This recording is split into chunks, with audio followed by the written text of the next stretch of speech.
G'day,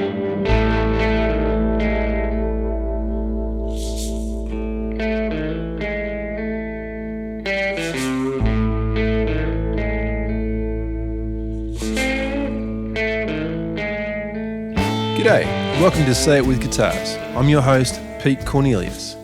Each episode I'll be digging deep and getting to hang with some of Australia's finest guitar pickers, songwriters, producers, collectors and makers. I look forward to bringing you these fun conversations and I hope you enjoy Say It With Guitars. Hey there friends, thanks for joining us again for another episode. We're getting close to the end of the season. There's not too many episodes left, so we really appreciate, I really appreciate you guys hanging out with us here and sharing the podcast love. Yeah, it's a good thing to share around, folks, if you can. If you're enjoying it, make sure you tell a friend. All right, so today's guest, Danny Widdicombe. He's a great singer, songwriter, multi-instrumentalist from up around Brisbane, Queensland. He's been a solo artist for a while. He's been playing guitar with his partner Dana.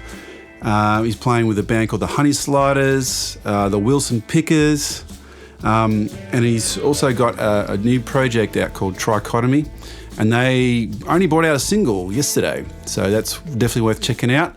I do play some of it here in the podcast as well, so you can always follow the links down below in the show notes for more information on Danny. And he's bringing his band, the Honey Sliders, down here to Hobart to doing a Beatles show at Theatre Royal. I'm pretty sure it is November 30. So great show. I recommend you go and check it out if you can. Anyway, that's me. Hope you enjoy the conversation and we'll see you next time. Before we crack into today's show, I'd like to shout out to our Season 3 sponsors, Tarrant Guitars and Top Shelf Guitars. The custom workshop of award-winning luthier Billy Tarrant on the northwest coast of Tasmania uses locally and internationally sourced solid tone woods to create a wide range of custom guitars, including acoustic, electric, lap steel guitars and specialty instruments, showcasing his passion for superior tone and structural integrity. Tassie's one-stop custom workshop for custom-made guitars, all guitar repairs and services. Visit tarrantguitars.net.au. Top Shelf Instruments specialise in used and vintage guitars, pedals and amps, shipping worldwide from Hobart, Tasmania. They love helping players land exceptional instruments for manageable dollars, and guitars from Japan hold a special place in their hearts. New old guitars hit the website almost daily, so head on over to the website for this week's weird and wonderful offerings, topshelfinstruments.com.au. All right, on with the conversation.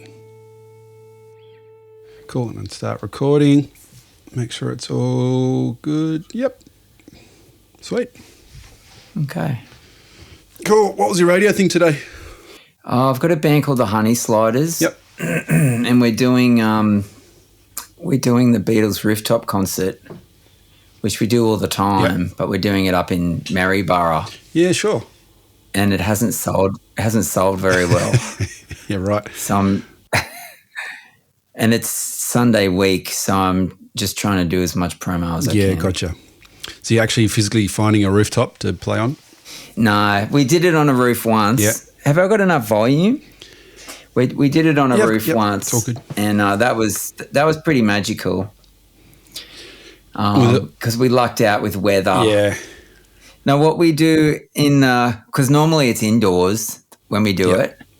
And so we made a movie because we stand in front of a big screen and we recreated the rooftop. Oh, wow. And the London skyline. Sure. Yeah. And then it gets all psychedelic. Great. As we keep playing. Yeah. That's a trip. That took ages. I would do. Yeah. It's a good way to do it. But obviously playing on the roof, that was pretty cool, as you know. Nice. And do you guys have a role? Like, is there a John and is there a Paul? You stick to those parts or you kind of flip around? No, we're just us. So I sing everything and I play the solos, the guitar solos. Yep.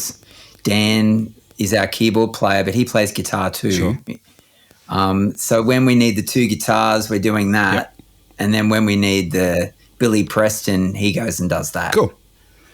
And but I bought a casino for it. Yeah, I can see it there on the wall. Yeah, Boz has a. Oh yeah, there it is. And Boz has, you know, like a Greco version of the Hofner Beetle bass. And yeah, you know, got to get the sounds right. Got to get close. Absolutely. I've got to get close. Yeah. I've been enjoying that sort of tone chase as well because I don't have a Vox. Well, I did for a while, but it was just too heavy, and to use all of those 30 watts was, it wasn't worth the back break. So I've kind of been looking for that chiminess out of I've got a blonde bassman, which I think they used for a while too. You know, they used on the roof. They used twins. Yeah. Yeah, it just suits all those guitars. Oh, mate, they're beautiful amps. Oh, absolutely. I really love it. Yeah. I got lucky. I picked it up in Byron like when I was about maybe 18 or 19, I reckon. Wow. And yeah, I was one of those things I've never sold. I've sold a lot of stuff, but that's been like, it's part of me. That's so cool. Yeah. Yeah, I normally do an intro as well, but we've kind of we've already kicked in, so maybe I can just do one and okay, just challenge on or go on from there. All right, I'd like to welcome to the show Danny Widdicombe. Danny, we got sidetracked, easily done with guitars and gear, isn't it? I know. It's a labour of love. Yes, and it's a thing labour of love. It's a happy place. Absolutely. It looks like you're in your happy place there. You've got a few guitars on the wall and yes, keyboards and bits and pieces. Tell us about that. Is it just your spare sort of room / music hidey hole in your house? Yeah, this is my unit in Kelvin Grove in Brisbane, and it's a 2-story unit, 2 bedrooms. So it's really handy because when you come from the lift and you're rolling your trolley with all your gear, and then you open the front door and the first room on that level is this room. You're right. So I don't have to lug any gear upstairs or anything. And I use the wardrobe for guitar cases. Yep. And I got a mate to find the actual studs in the wall to, put some cross bracing in so I could hang up those guitar, holders properly. Yep.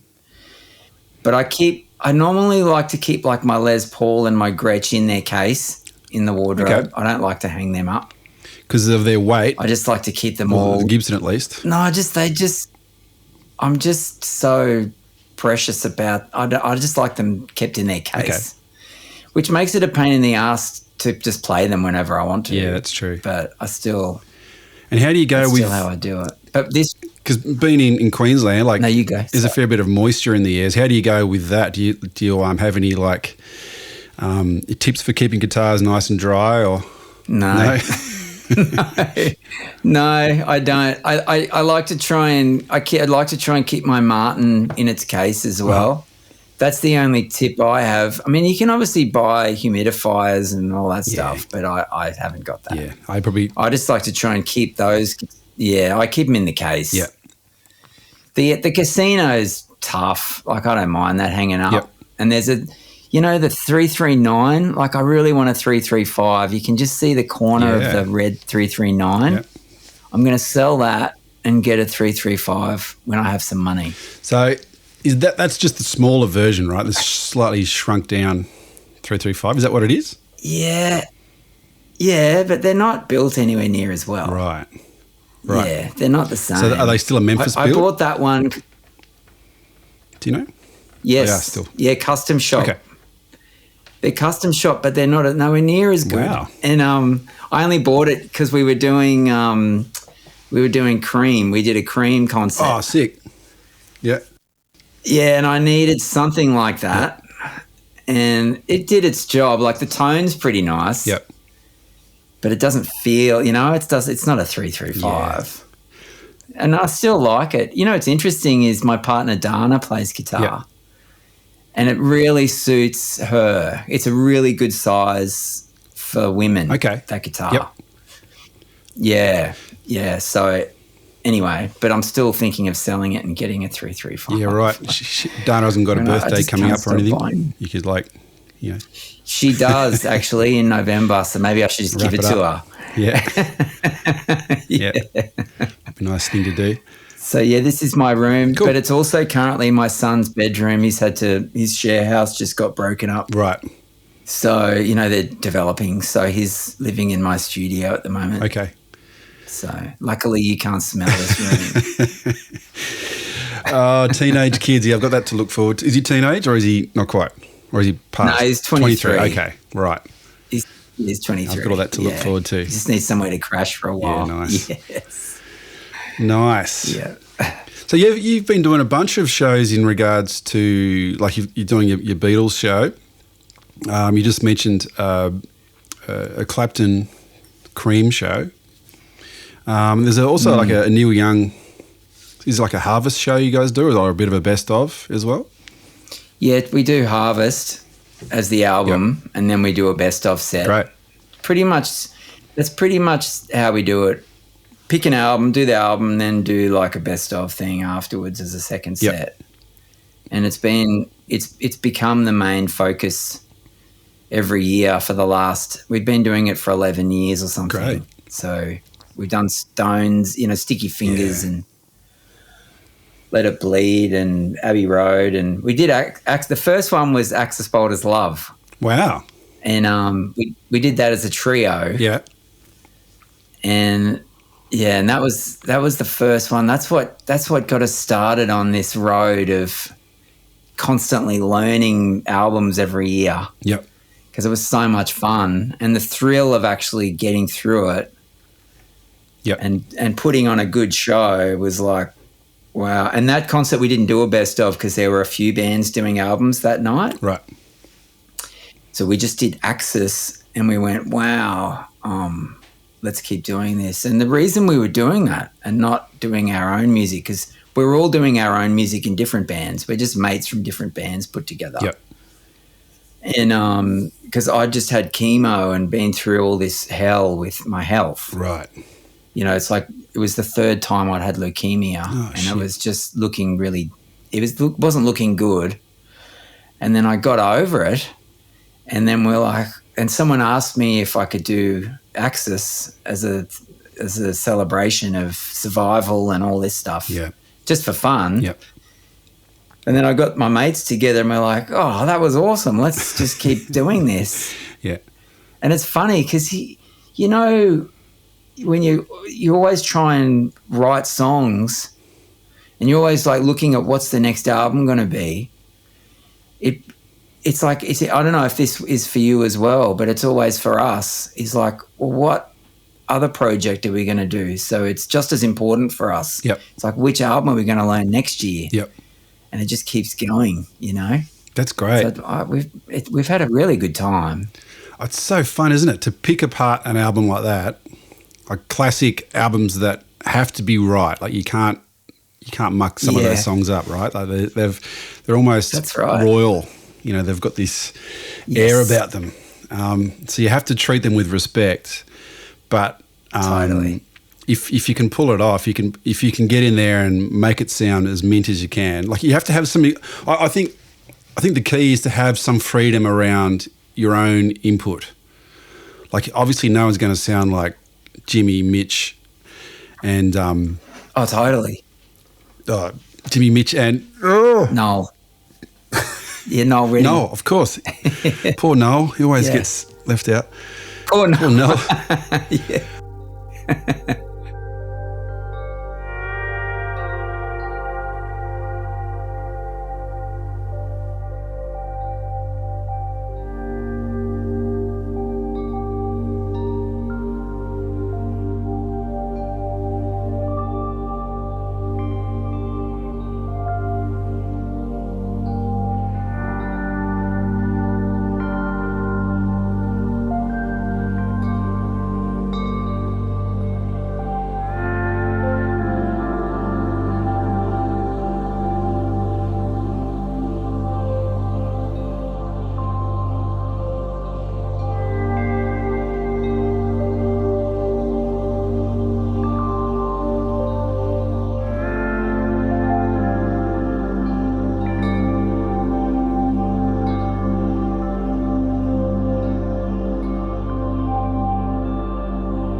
you know, I think you have to honour what they do, but also I think you have to like work within your limitations or your strengths and go, all right, cool, let's bring it on and do this. And I think people can see that and can hear it and respect that as well. So yeah, it's a bloody great project, that sort of stuff. And I've been enjoying, I know we talked about the Beatles thing earlier, I've been enjoying that as well. Because I was never a fan. Yeah. I was never brought up on it.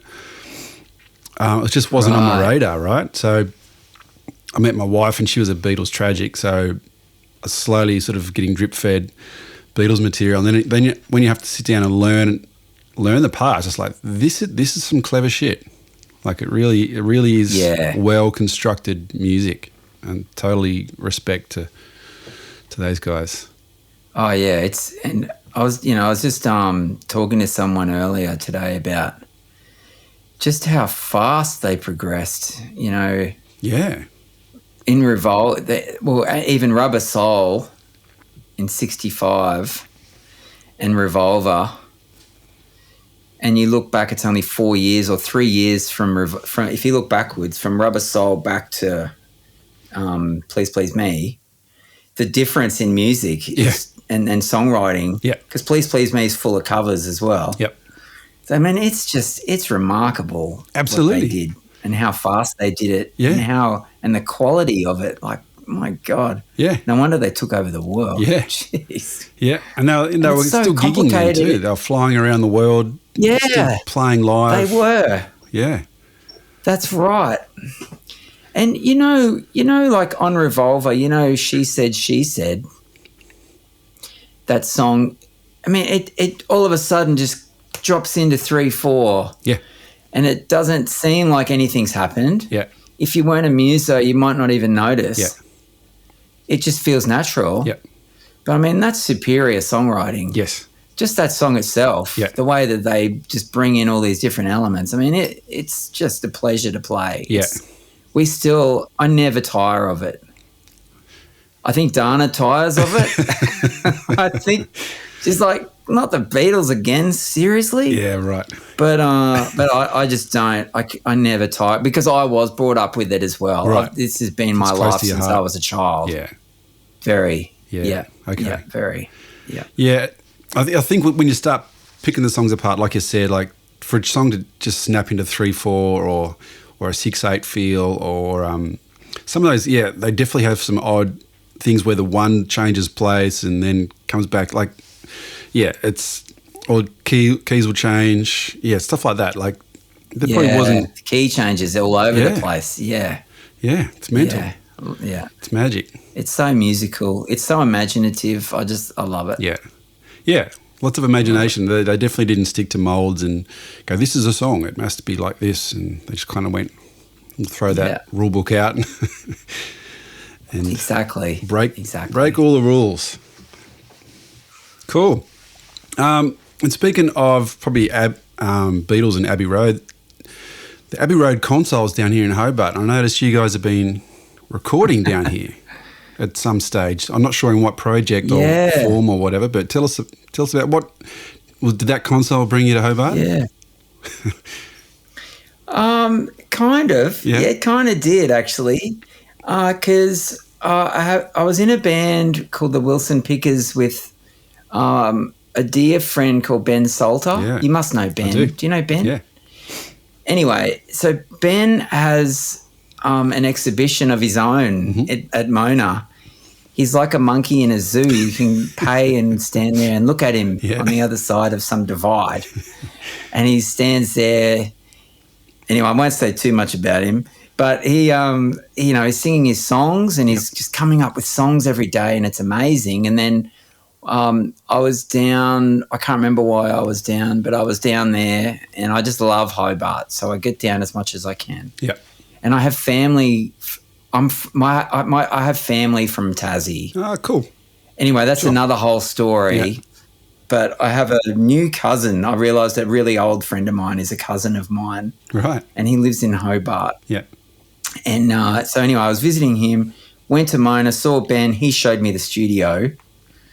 And I just couldn't believe not just the Abbey Road console, but just the outboard gear, the Fairchilds and the Distresses and all the stuff like just everything Yes. that they have. Yeah.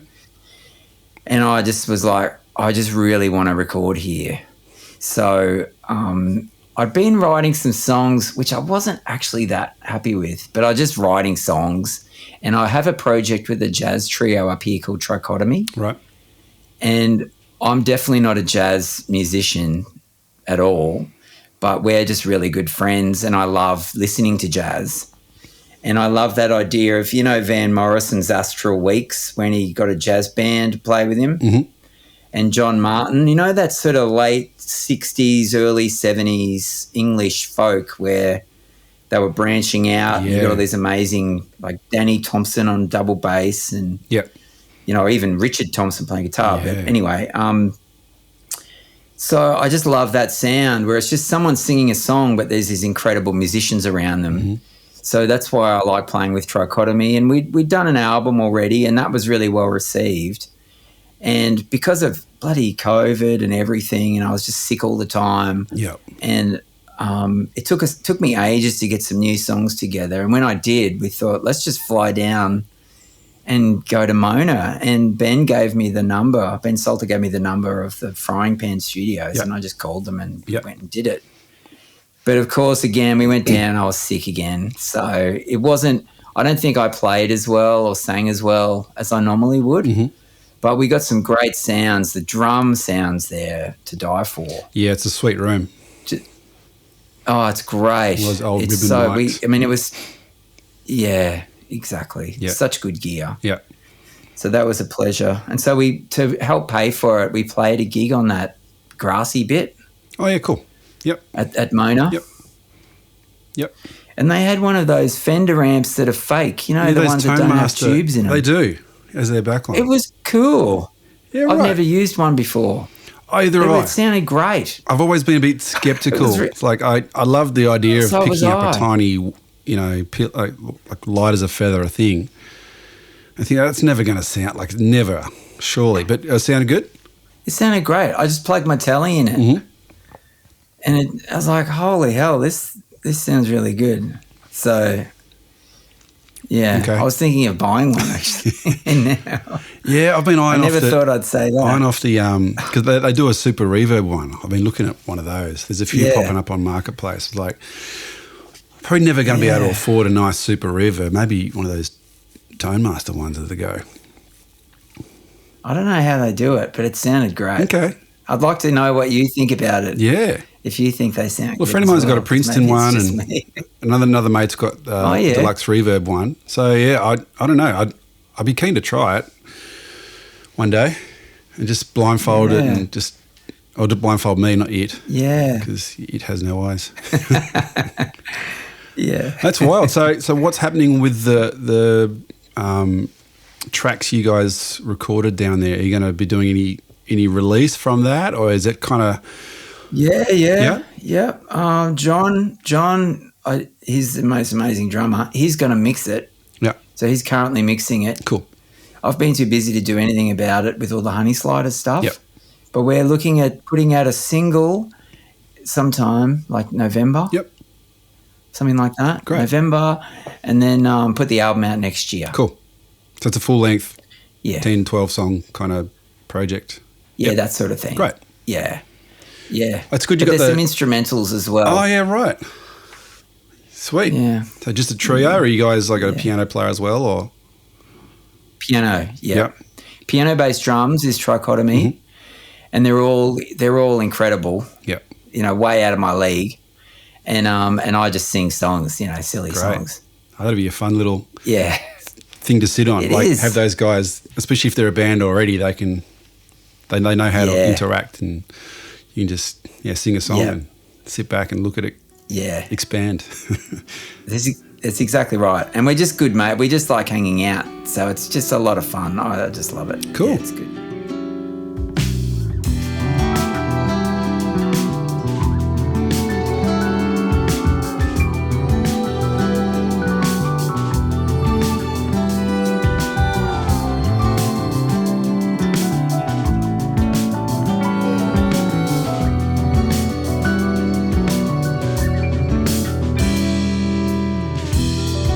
This is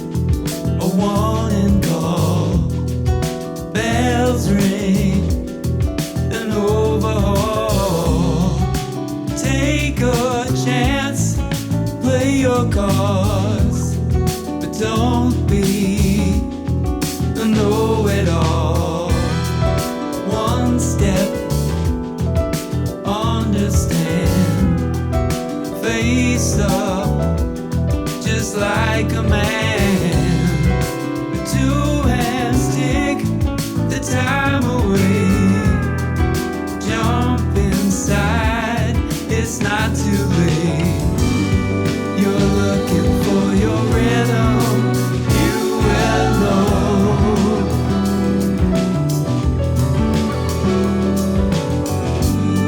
Just move with the rhythm, ebb and flow.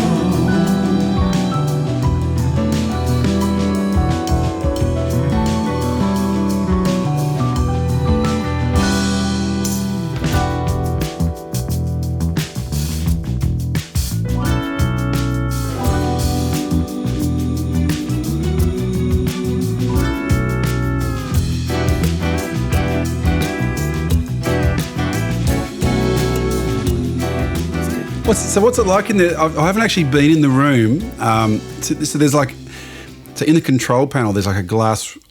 So people can like, it's almost like a fishbowl, right? People can walk past, and you're almost like an exhibition, right? So people can look through and see everyone recording. Is that the setup?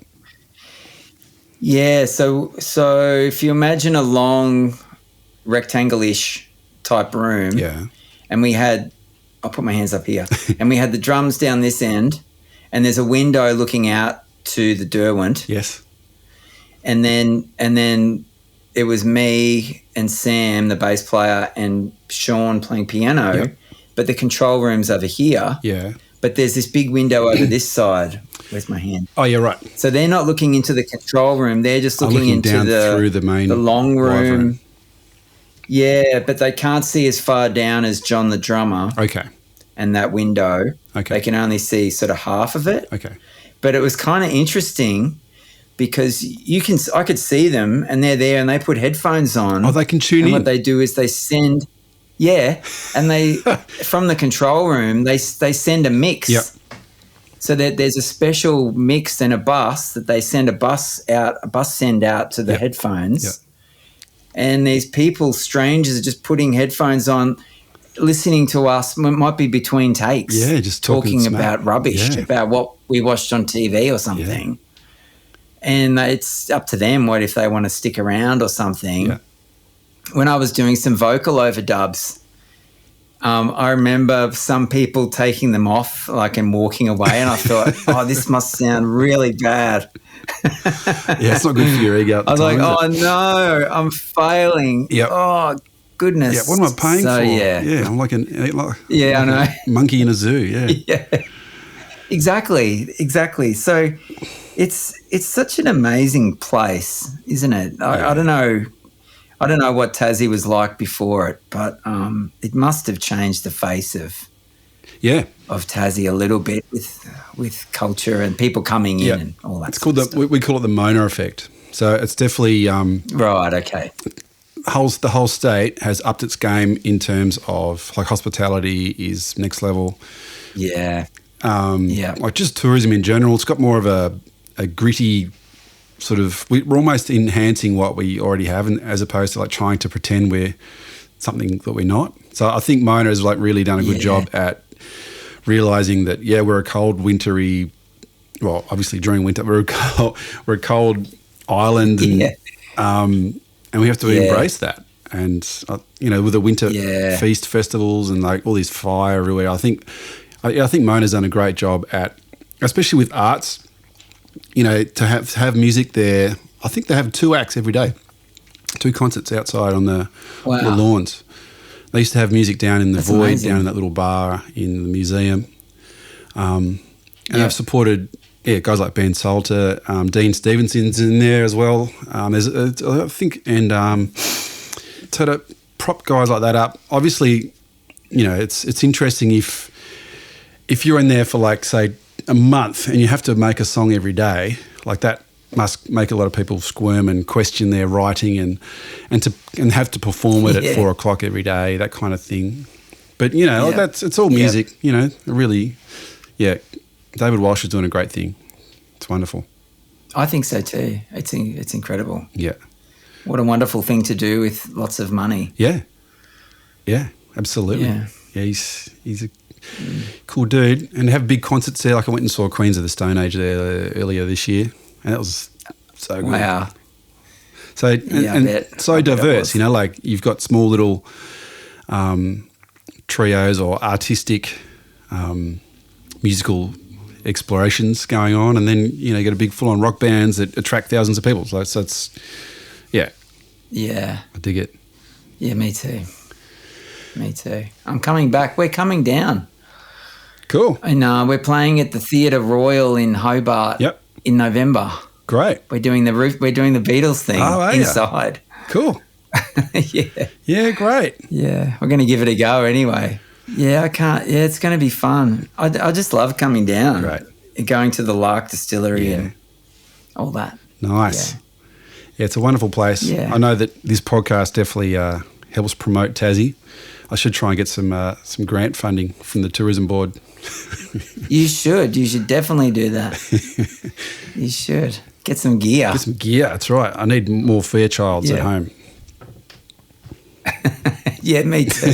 I've just got the fake ones. Yeah, the plugins will do for now. Yes, the plugins. Yeah.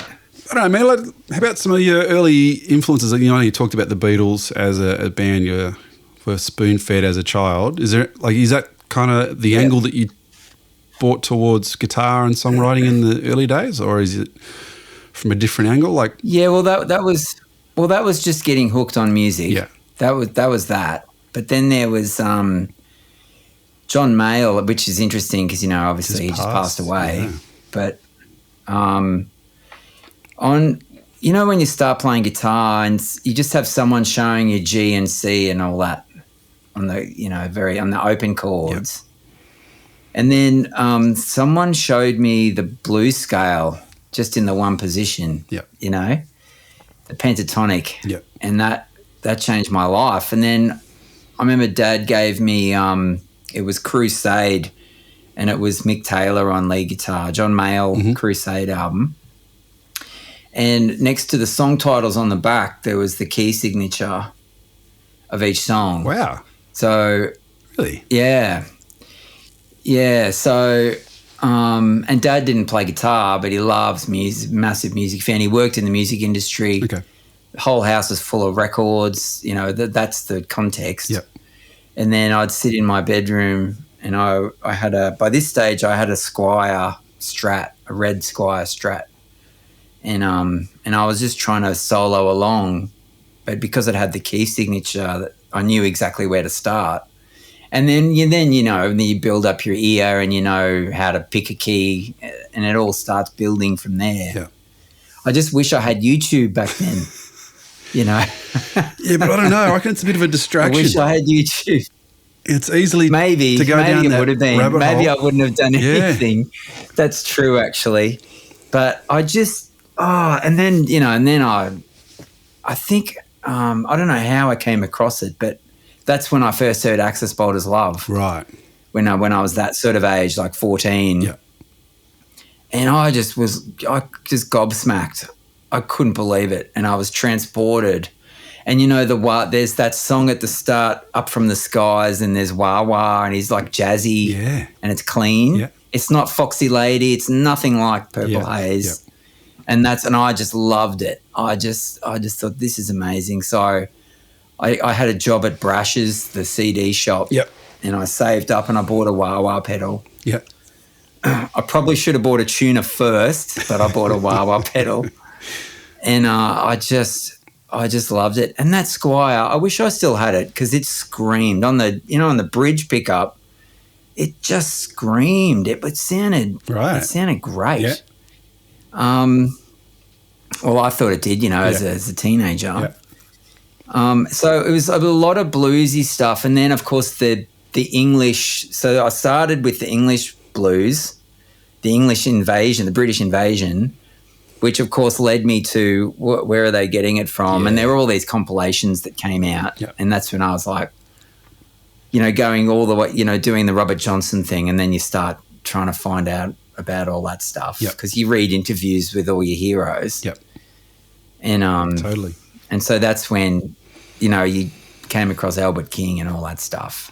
And I just love the blues without having really any understanding of why they sing the blues, or that, having black skin in America was an issue. I had no idea about any of the context about anything. Yep. I just love the music. Yep. And the older I got, the more I started thinking, why would I sing the blues? I'm just a white male with privilege. Yeah. So I had later in life, I had a conflict with all that, but I still love listening to it. Yep.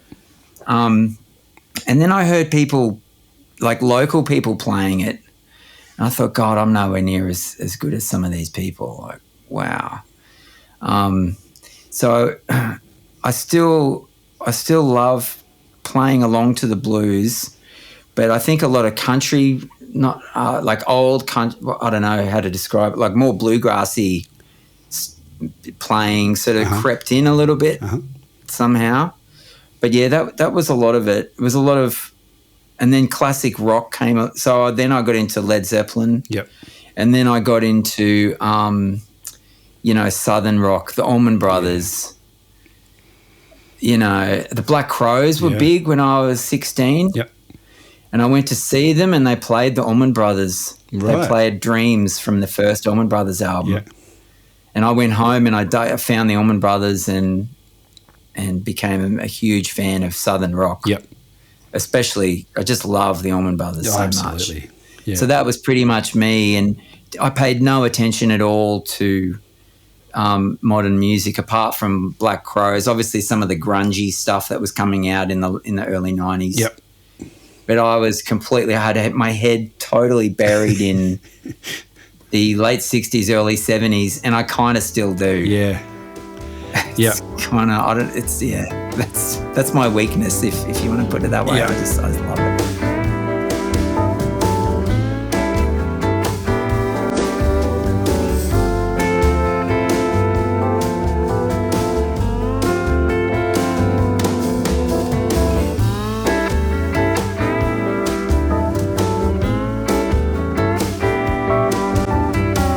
Started out with the best intentions, make the world feel good, celebrating happiness just like we should. The tide washed me away, river dragged me down. It's better for everyone if I'm not around.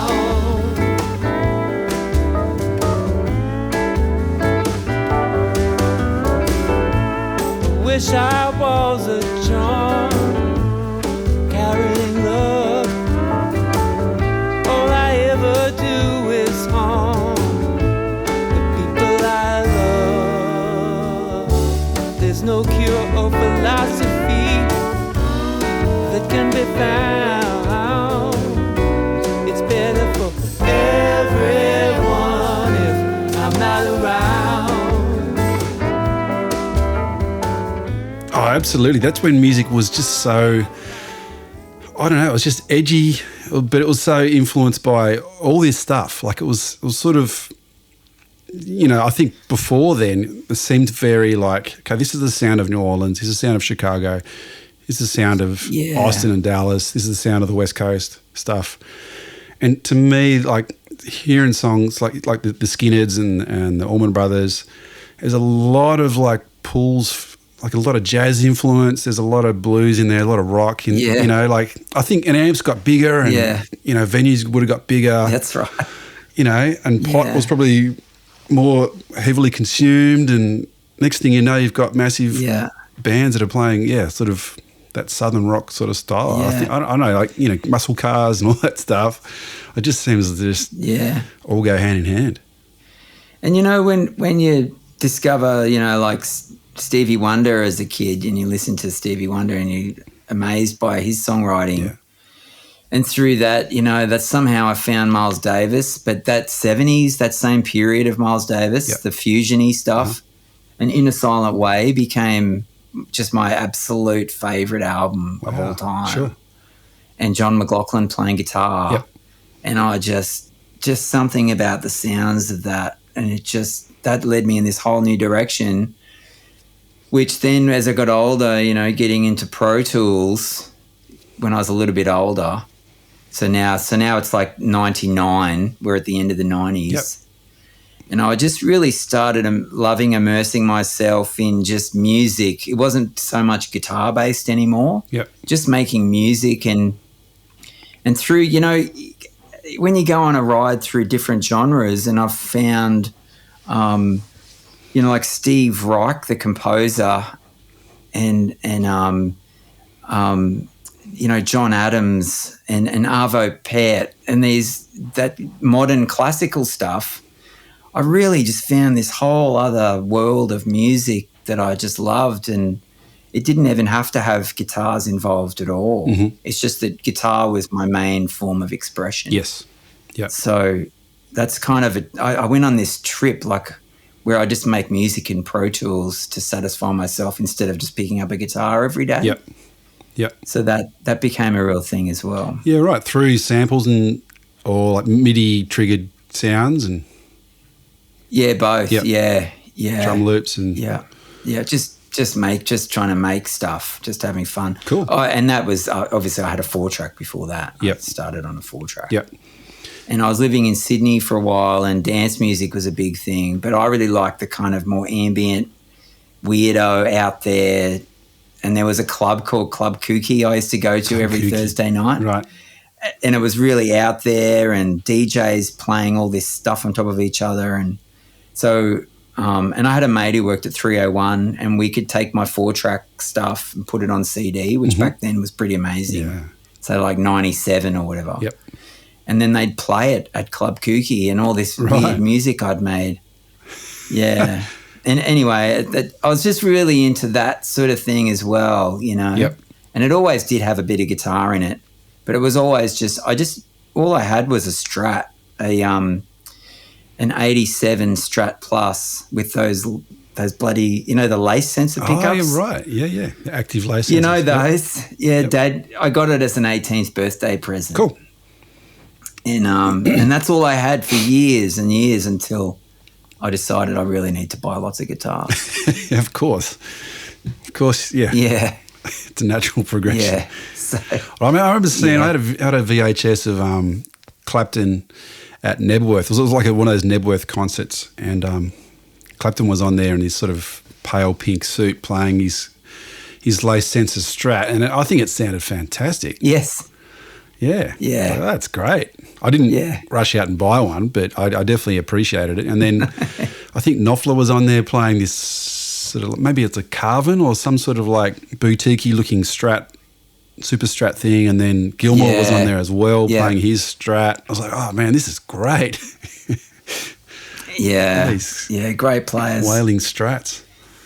I think there was a Page and Plant thing on there as well, playing sort of Zeppelin material, but in a different context. Yeah, it was a really cool video. I should try and... Oh, their thing was amazing when they had that album No Quarter, and it was all like Moroccan orchestral stuff. Yeah. What I forgot to say was the Blues Brothers. That totally changed my life when I saw that in grade 2, and it was on VHS. Mum and Dad sat me down, played me... That was everything for me. Steve Cropper. Yeah. All the guests, Aretha, James Brown, absolutely. Ray Charles, John Lee Hooker, holy hell. That scene on Maxwell Street when Hooker's down there playing, Boom Boom. Yes. That's it's heavy. I love it. It's just the best. It does not get any better, does it? Yeah. I love that movie so much. Yeah. So there was the Beatles, but then there was that, and that just was like, that was an explosion. I just love the Blues Brothers so much. Yeah, absolutely. That was big on me as well. And it's funny, I showed my kids that as well. And I showed them Blues Brothers 2000 because it's a little more I know the language isn't as sweary. Yeah, You know, of course. Yes. So we'll get there. We'll get there. But I've shown them little clips, and they're into it. They love it. You know. So once. Yeah, the music's so good. The music's so good. You know, like Cab Calloway. You know, so like. Good. Oh, Cab Calloway, of course. Yeah. We do Minnie the Moocher and the Honey Sliders Great. when we're doing like a pub gig. Uh-huh. Oh, I just love all that stuff. Yeah. And another massive thing was The Last Waltz by the band. Yeah. Just life-changing. Yep. Dr. John, Such a Night. Yeah. Goodness me. Yeah. Wow. Yeah. Wow. Just, oh my God, I'm getting chills thinking about it. That's an album I want to do actually as an album to have, you know, do as a band, as a tribute. Is The Last Waltz. I think it'd be fun. Oh, totally. We'll get a lot we of did guests that in up. 15. Yeah, you got to have the guests, Yeah. make it special. Yeah. Because we did it in 15 Right. and it was still one of the highlights of, I think, all of our lives. Sure. You definitely do it. Okay. Definitely do it. I don't Yes. need convincing. I just need to No. find some money, No. get someone to pay for it, and we'll do it because it'd be sick. I'd love to. Yeah. Yeah. Yeah, the Blues Brothers. I think that changed a that's lot of people's lives, especially if you sort of grew up in that 80s period or even earlier or Yeah. later. It doesn't matter. That movie stands up. But I think if you're a little bit Yep. easily influenced in that period, Yeah. just the soul content, just the funk soul. Yeah. You know, they called it the Yeah. Blues Brothers. It was really just like a Motown-y Yeah. Stax session, It was. wasn't it? Stax, yeah. You know, when they were driving in the car and Sam and Dave Soothe Me's playing and, you know, soothe me, babe. And he's just like, oh, I just want to be in that car. This, you know, like that music is just so good. Anyway, yeah. That really, that's when I was like, I just want to be a musician. Yeah. I want to be Steve Cropper. Yeah. You know? Yeah. Yeah. That's really, that was it. That's great.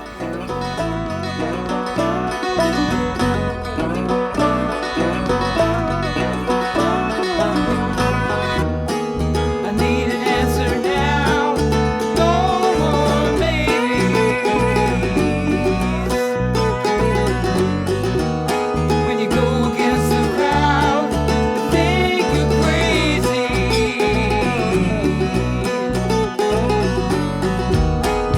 Whispers spreading fast like Wednesday fires.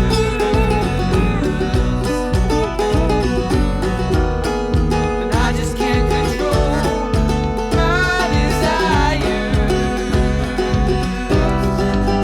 My desires.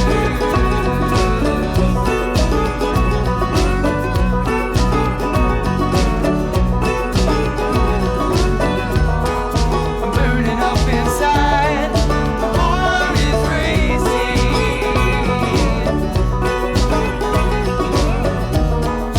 When you speak of love, it drives me insane.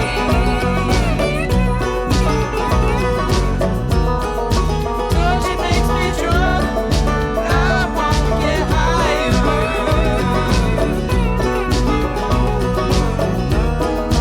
I just can't control my desires. My desires.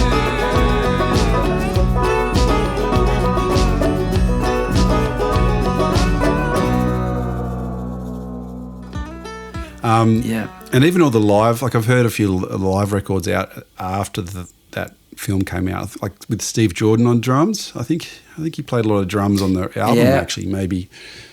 Yeah, what a drummer. Yeah, absolutely. What a drummer.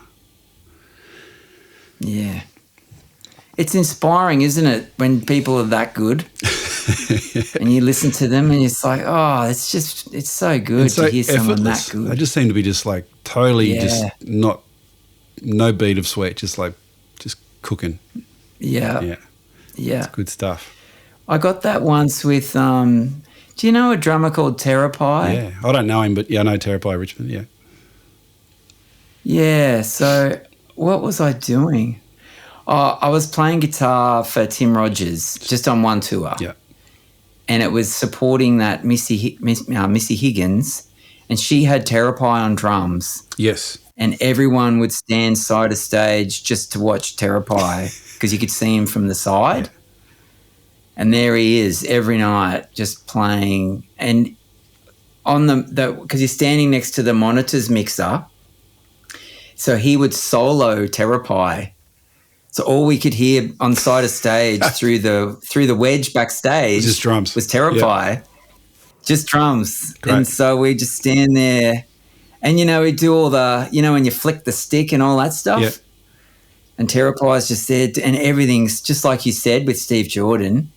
It's just so easy, and everything is like right where it should be. Yeah. Like it's like he's a machine. Yeah. But better than a machine because it was him. But human. Yeah. There's some moments like that, like just watching really great musos, like it just is the best. It's so good, isn't it? Yeah. I recently went to a mate's 50th, Matt Fell, who lives down here in Tassie now. Oh, I know Matt. Matt? Does he live in Tassie? Yeah. He's up in the hills. I didn't know he lived down there. Sheffield. Yeah. Yeah. Yeah, cool. So he's been doing the Whitlam's Black Stump Band, which is with Terrapie. Oh, yeah. And Ollie Thorpe on guitar and steel.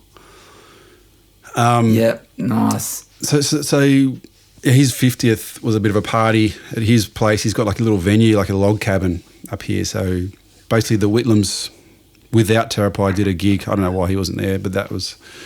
Oh, and Rob McCormick as well. He's in the band. So it's... Oh, wow. Well, there's another legend. Absolutely. So it's like full of legends, this band. It's great. So they did their gig, everyone applauded and it was fantastic. And then I was like, all right, let's lock the doors. You can stay if you want. The party's on.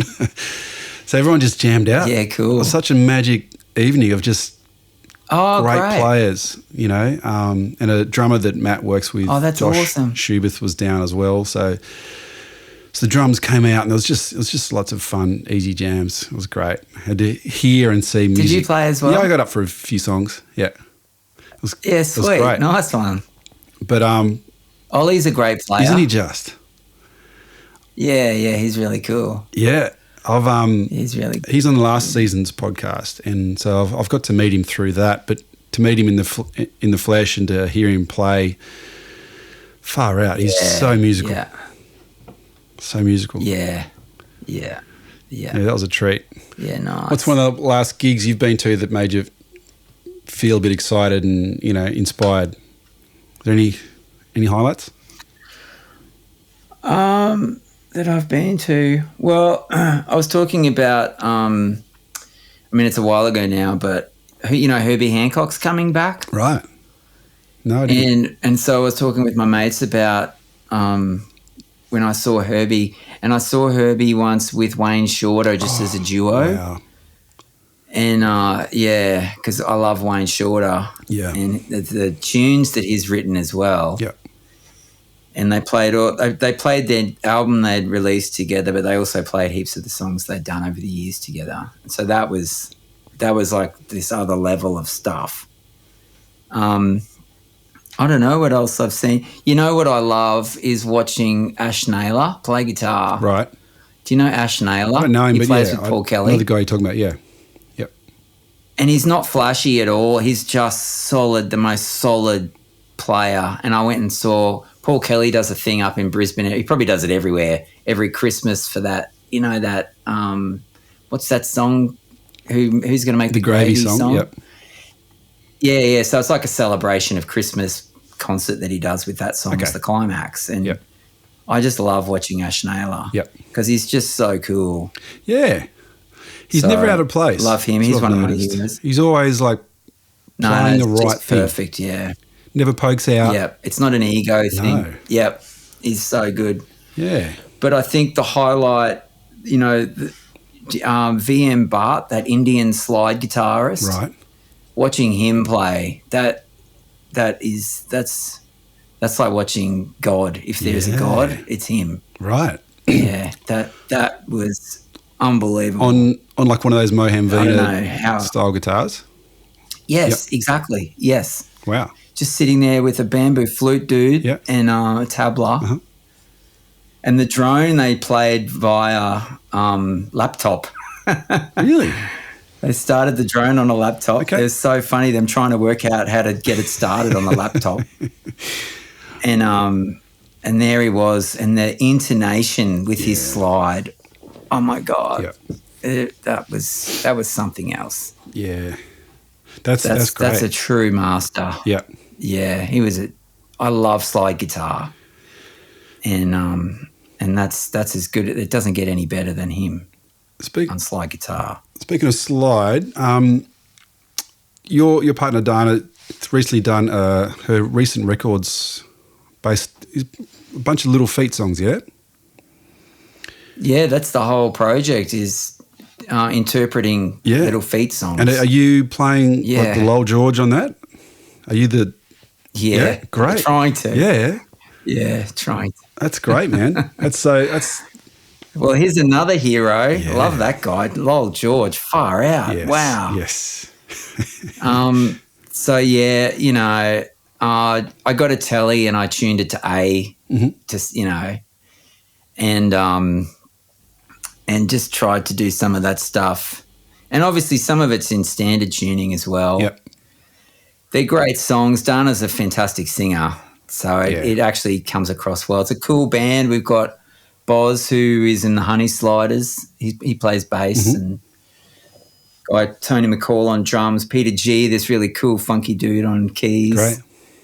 And so it's a really fun band. It's good fun hanging out with all of them, and so yeah, that was pretty intimidating, I have to say, Pete. It's try and they're big songs, and the guitar playing is definitely recognised as some of the best slide playing ever. So to go, all right, cool, let's do this. Yeah, I got it. Yeah, I know. Yeah, so hats off to you for it's chewing on it and making it at sound least great. trying. Yeah, thanks. Yeah.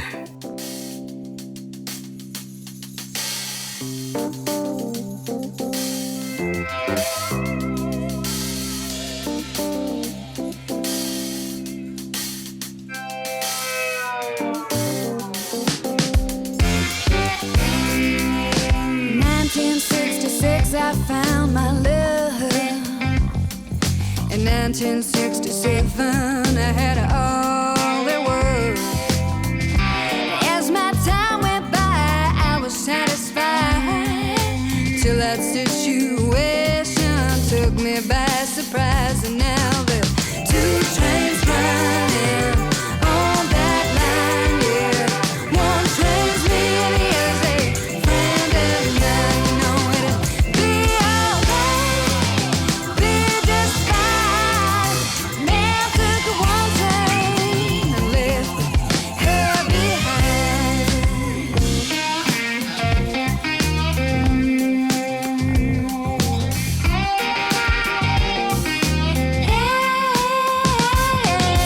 Illusion, but it's just the same conclusion. Yeah, I don't know how to play the game. Thanks. I know. I was thinking this is pretty bloody audacious to and then not just to do it, but to release it as well. Yeah. So I tried not to think about it too much. Just do it, and then you know what I mean. Yeah, at least with the other gigs, they're just like, here's a night of Yeah, this that's album. right. It's done. Yes. It's out of the way. But whereas when you're recording, it's like, shit, this is forever. Yeah. Yeah, I know. Yeah, You've thought about this, That was haven't you? quite scary. Yeah. Yeah, I was freaking out a little bit. Right. But I just thought, well, you know, it's I'm just tipping my hat to him. I'm not trying to. Yeah. You can't recreate it, really. No. You know, I'm sure heaps of people have tried, but No. I wasn't trying to get the exact tones or anything like that. Yep. I was just trying to play along to the songs. Yep. That's And slide around. Yeah. And I'm no bloody Jeff Lang or anything. You know, I just trying to make sure it's in tune is the most important thing. Yeah. And then from there, just see what happens. Yeah. Yeah. That's great. Yeah. And they were such a loose band too, though. You see live footage of them. And Yeah. they're just so loose, like just exploring and just taking it wherever it needed to go. So, yeah, I really Oh, and just so groovy. so groovy, Isn't it? So groovy. greasy, and So slow. I love yeah, that slow tempo. Yeah. It just, they're all just playing in between everything, and there's heaps of space, Yep. even though there were, when you see them on YouTube or whatever, and there seems to be like 8 of them or something. Because there's a percussionist, yep, the keys players. 2 guitarists, keys. Yep. They had, they've done, there was Dixie Chicken with Emmy Lou, Bonnie Raitt, yeah, singing BVs. Oh, gee, wow. Bonnie Raitt, watching her at Blues Fest last year. Was that last year? Can't remember. Yeah, wow. Yeah. I can't remember her guitarist's name. He was fantastic. Was he? But just amazing how she can play one note and get that tone, and that's all she needs is just the one note. Yeah, I noticed that too. It's inspiring. I saw her. She had Mavis Staples playing with her as well, like a dual, probably wow. a support, but they were both, in my eyes, as good as each other. Wow. In Melbourne, maybe like 8 years ago. And yeah, Right. just to hear Bonnie just, like you said, hold a note, just pin it. Here it is with a compressor. Yeah. Like she loves a bit of compression on a Strat. Yes. Well, that's the Playing Lowell slow. George It's the Lowell thing, George isn't thing. it? That's right. It's like that squashy, long note, sustain. Yes. Yes. Yeah. Yes. That's how they get it. Brilliant. Yeah, but Yeah. Bonnie's still playing I actually great. bought a pedal recently. Oh, you're right. Oh, she's magic. Yeah, I bought it's out of reach, but it's the the Universal Audio have those new pedals. Is it the 1176 and one? it's the LA 1176, yeah. Yep. And I haven't played with it too much yet, but it definitely does the job. I've been interested in giving those. you that. I've had a couple of Yeah. comp pedals over my time, but I've never really gelled. I've always gone like, I don't know, like Me too. it always feels like, Yeah, I love the headroom and to have that ability to make things spike when I can, but I suppose Yeah. it's a tone. So like if that's the tone, that's what it's a tone. And yeah, I've never got on with compression pedals. So what I've done is taken it off my board and I've put it on my pedal steel board. Great. So I use it for my pedal steel and just a little bit,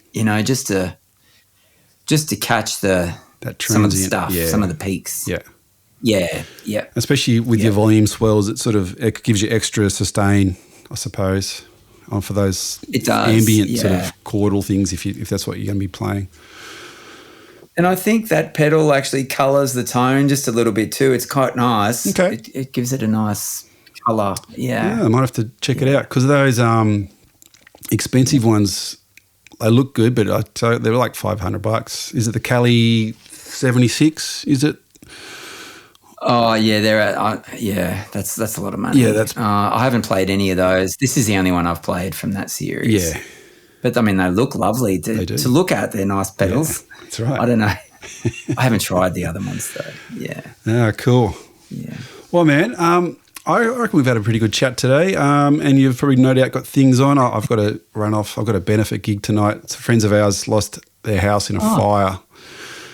Oh really? Yeah, which is terrible. They're performers and singers and musos, so we're going to be. There's about 8 or 10 bands playing tonight, so it's going to be a fun, heartwarming gig. It's going to be heavy. Oh Yeah. wow, that poor things. Yeah. Well, hopefully you raise some money. Yeah, well, I think they're insured, but you know what it's like. Unless you change your policy every week, you're probably always going to be underinsured. Oh, totally. Oh, yeah, and it's just devastating. Like the experience of that must be It's horrible. the trauma of actually So, seeing yeah. your house go up in smoke. Oh, Anyway, yeah, that's horrible. don't want to end on a too much of a downer, but yeah, we're going to have a fun gig. Yeah.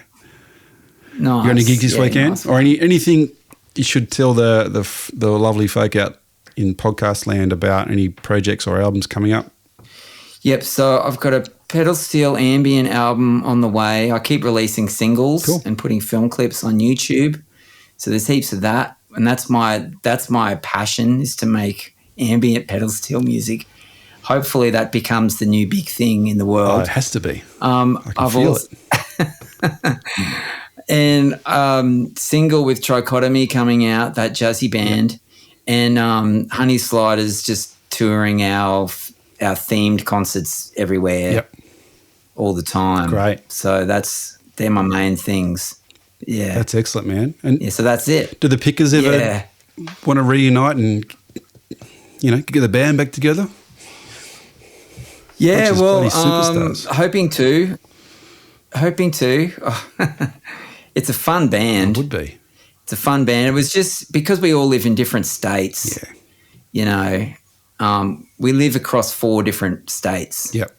It's pretty hard. We need a festival that wants us. Yes. But to do that, you have to apply. Yeah. So when one of us applies for something, maybe we'll maybe we'll get back together. But we're still very good friends, and I'm sure it'll happen one day. Great. But yeah, that's been one of the great things of my life. One of the highlights of my musical life is that band. Magic. Yeah, we're pretty proud moments. Some great recorded material there to show the kids when you get older. Yeah, exactly.